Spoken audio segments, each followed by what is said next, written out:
And hello YouTube, and welcome back to another episode of the Zone TV Movie Entertainment with me, your host Jonathan, once again bringing you my thoughts and movie review for the brand new animated Warner Brothers film Scooby, or Scooby-Doo if you want to call it that.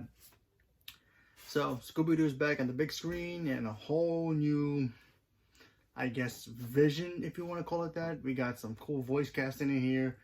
We have Zac Efron, Mark Wahlberg, Gina Rodriguez, Jason Isaac, a whole bunch of people in this movie. Amanda Seyfried as well in this movie, and so a new take on Scooby-Doo. When I first saw the trailer for this movie, I was like, okay, it's Scooby-Doo. We all grew up with Scooby-Doo. A lot of people did, and if you didn't, well, you should at least watch the original stuff. Very, very funny. Scooby-Doo, if you don't know about Scooby-Doo, Scooby-Doo is this talking dog who teamed up with a bunch of kids, and they just solve mysteries. They fight monsters, ghosts, goblins, all that stuff. And then they're finding out that they're just bad guys in masks. That's always what Scooby-Doo's always been. So in this new movie, the gang pretty much has to deal with a new mystery, but it also gives us something totally different. It kind of gives a new backstory of how Shaggy first meets Scooby in the first place, and how he meets Fred and the rest of the team as well. And all that's happening, we get to see that, and how, like I said before, how Scooby meets Shaggy, how their friendship becomes, a bond that, between man and dog, like we all, like most people would have with their dog. And, him pretty much getting his other friends as well. And of course, going on the mysteries. So in this movie itself, they focus on one mystery where there's a bad guy named Dick Dasherly. And by the way, Dick Dasherly is actually a villain from another TV show in the old Hanna-Barbera cartoons, which was Wacky Races. So this is like the first time we ever see his character interact with Scooby-Doo. So when I first saw this, I was like, oh, wow, that's cool, because he normally never faces the Scooby-Doo gang, because, that's always a character. They always had separate things. Wacky Races was a totally different thing. Scooby-Doo was never a part of it. Wacky Races is a TV show about people racing cars to get to the main, prize. And Dick Dasherly's always been the one who tried to come up with a scheme to pretty much ruin the other racers so he can win and get the big prize. So in this movie, he's the villain. He's trying to go after a big prize.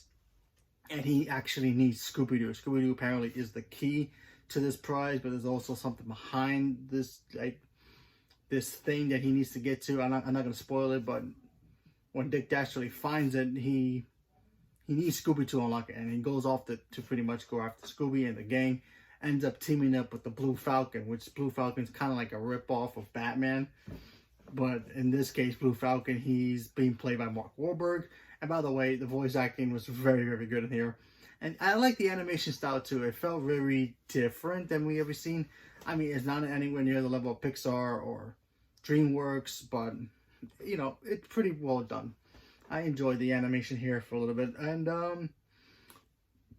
that's the gist of the story. We got to see some cool moments with Scooby and the gang teaming up with the Blue Falcon. That was pretty cool. Like I said, the animation was fun. I have to be honest with you though, the film itself was fine. It was a cool Scooby-Doo, new mystery, let's go solve it kind of thing. But I felt like this didn't need to be in movie theaters. I mean, obviously this was supposed to come out in theaters, but of course, with the nation locked down, it's not exactly gonna happen now. So Warner Brothers decided to drop a video on demand. So, but I do feel like this kind of felt like it could have been a longer straight to DVD, Scooby-Doo movie.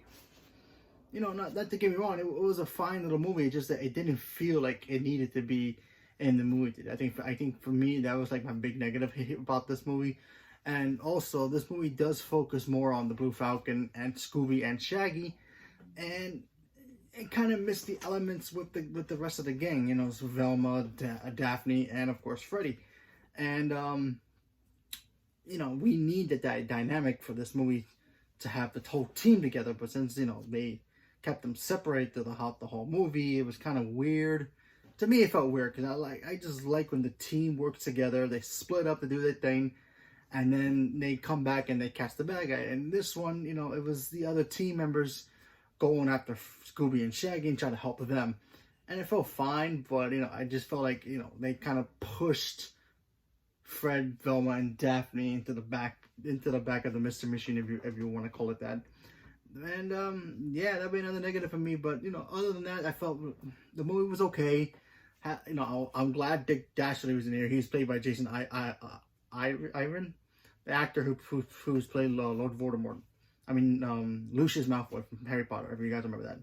Anyway, he was great. So I like to see Dick Dastardly here. That was a big, like, okay, they put him in here. You know, normally they would have got some kind of made up villain or something, but they put him in here. You know, he wanted the prize, and he's always after prizes. You know, he has that twirling mustache kind of villain look, always had, and you know, it felt cool to see him in this kind of, you know, this movie, because he was never a part of Scooby-Doo in any other form, not that I know of. So it was kind of cool for me to see him in this kind of thing, and I remember him from another old cartoon. So I was like, yeah, it worked.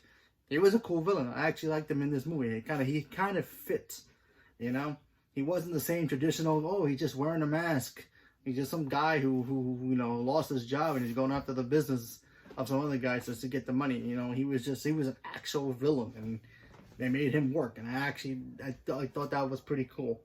But the rest of the movie, you know, it could have just been a regular straight-to-DVD movie, and this movie would have been fine on its own. The whole thing with Scooby meeting Shaggy, they retcon it all the time. They always change it.